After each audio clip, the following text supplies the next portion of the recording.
Halo teman-teman, ketemu kembali dengan saya Bung Ropan. Apa kabar? Saya harap Anda tetap dalam keadaan sehat. Kita akan berbicara saat ini tentang Manchester City yang akan bertarung di depan publik mereka di Stadion Etihad menjamu Sporting Lisbon. Saya rasa kalau bicara pertandingan ini, ya boleh dibilang ya, kalau bisa dikatakan ini presentasinya tinggi sekali, 70-30.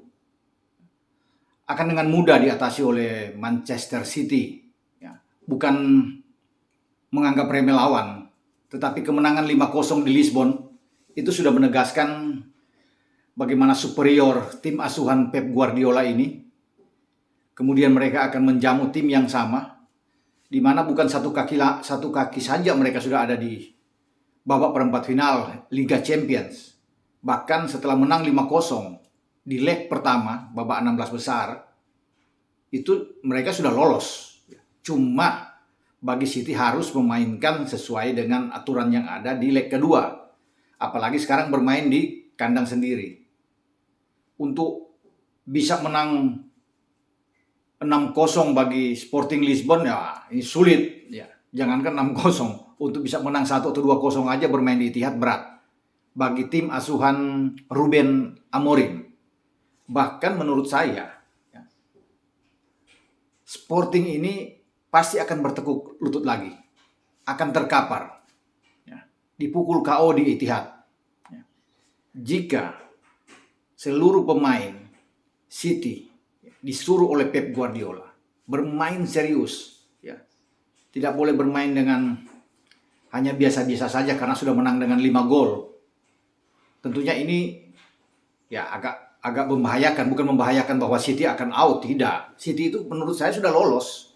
Ya, tim pertama bahkan yang lolos ke babak perempat final itu udah City setelah mereka mampu menang dengan clean sheet di Lisbon. Ya. Di sini mereka tidak boleh bermain hanya sekedar bermain aja untuk menyelesaikan 90 menit.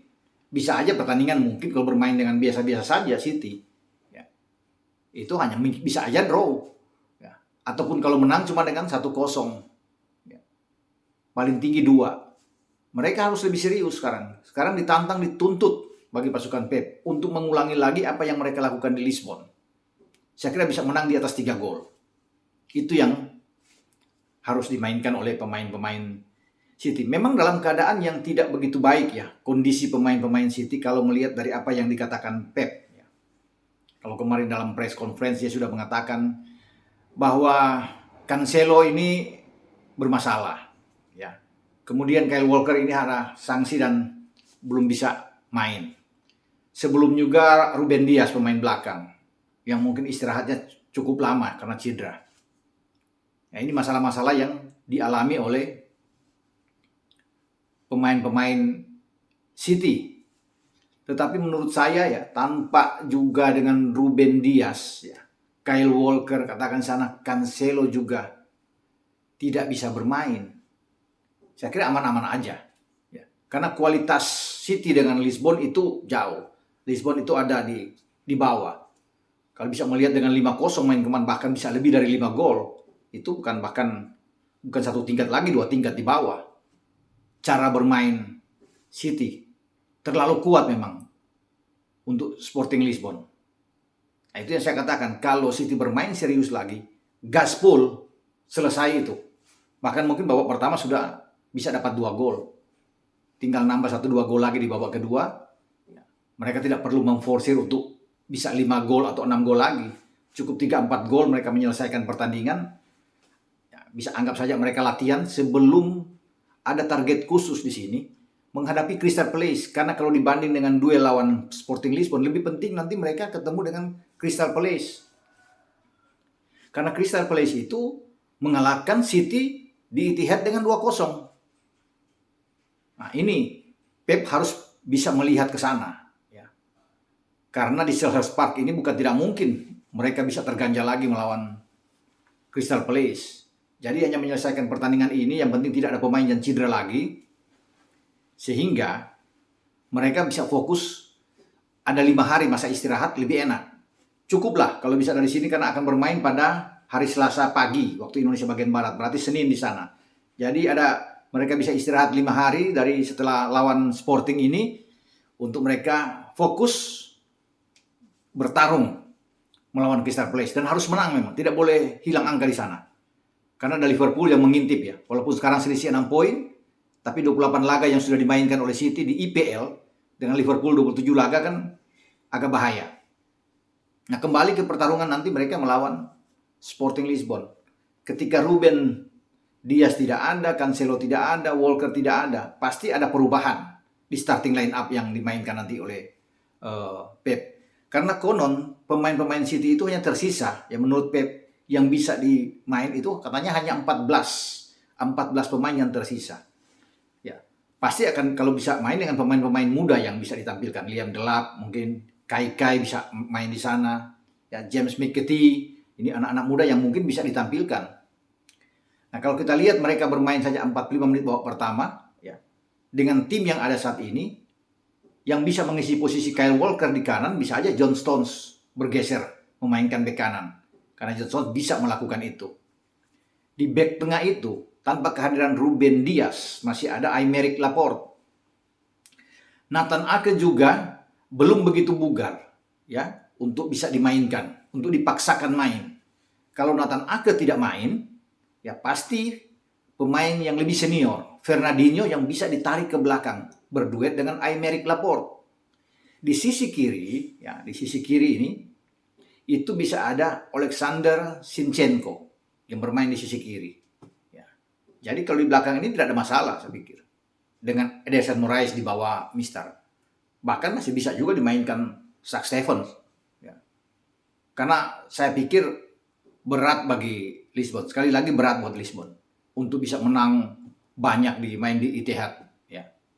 Di tengah ini masih kuat. Silva, Rodri, dan KDB, oke. Tetap ini suatu bahaya. Tetap lini tengah yang sulit diimbangi oleh lini tengah Sporting. Di depan, Mahrez, Foden, dan Sterling bisa dimainkan. Atau Grealish bisa dimainkan juga. Jangan. Mereka masih punya stok juga Ilkay Gundogan yang masih bisa main di babak kedua. Bahkan kalau mengistirahatkan juga Bernardo Silva, bisa Ilkay Gundogan langsung main. Kalau dari tengah ke depan memang nggak ada masalah buat City. Tetapi di belakang memang. Tapi saya udah bilang tadi, bahwa belakangnya sebenarnya walaupun dengan pas-pasan mereka masih kuat. Stones, Laporte, Fernandinho, dan Zinchenko. Ini tetap sulit untuk dilewati. Sulit untuk ditaklukkan oleh pemain-pemain Sporting. Namun tetap harus mengantisipasi. Ya. Harus tetap menjaga 3 pemain Sporting yang sangat kuat di lini serang. Mereka punya striker Paulinho. Ya. Baru ada Pedro Gonçalves yang sejauh ini sudah membuat 4 gol di Liga Champions bersama dengan Sporting. Baru ada Sarabia. Nah, 3 ini yang memang selalu bisa menyulitkan. Tetapi kalau lihat bermain juga di Sporting, di markas Sporting, mereka nggak bisa bikin apa-apa melawan City. Pemain-pemain lain pasti akan fokus, pemain tengah belakang akan fokus untuk bertahan. Pasti pressing yang tinggi akan membuat Sporting itu akan lebih banyak bertahan, menunggu. Dan pilihan mereka cuma satu, melancarkan counter attack ketika merebut bola dari kaki pemain-pemain City. Itu yang mereka harus lakukan. Tidak ada jalan lain. Bermain terbuka mereka dihukum langsung. Ya. Juga dengan cara lebih banyak bertahan pasti mereka bisa kalah. Membiarkan City menguasai permainan. Jadi sekarang bagi City, bermain jangan sampai cedera aja. Itu aja, menghindari dari cedera sehingga tidak banyak pemain-pemain yang cedera. Kalau KDB cedera misalnya atau Bernardo Silva, ini kan akan bahaya juga untuk perjalanan ke depan.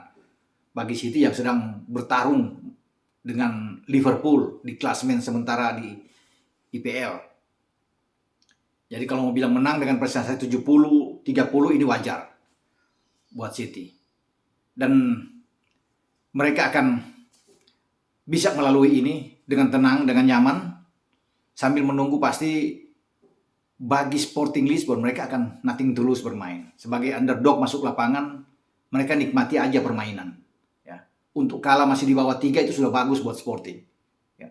Kalah dengan 3-1, 2-1, ya, 1-0 itu bagus buat Sporting. Apalagi kalau mereka mampu menahan imbang City di Etihad. Ini sudah oke ketika mereka balik ke Lisbon. Ya. Karena mereka sudah pasti, menurut saya, sudah tersisi sebenarnya. Tinggal menyelesaikan pertandingan melawan City untuk menegaskan bahwa mereka tidak bisa berlanjut ke babak perempat final. Dan City tinggal menunggu undian ke babak perempat final. Karena di sana sudah ada 2 yang masuk, Liverpool dan Bayern Munchen.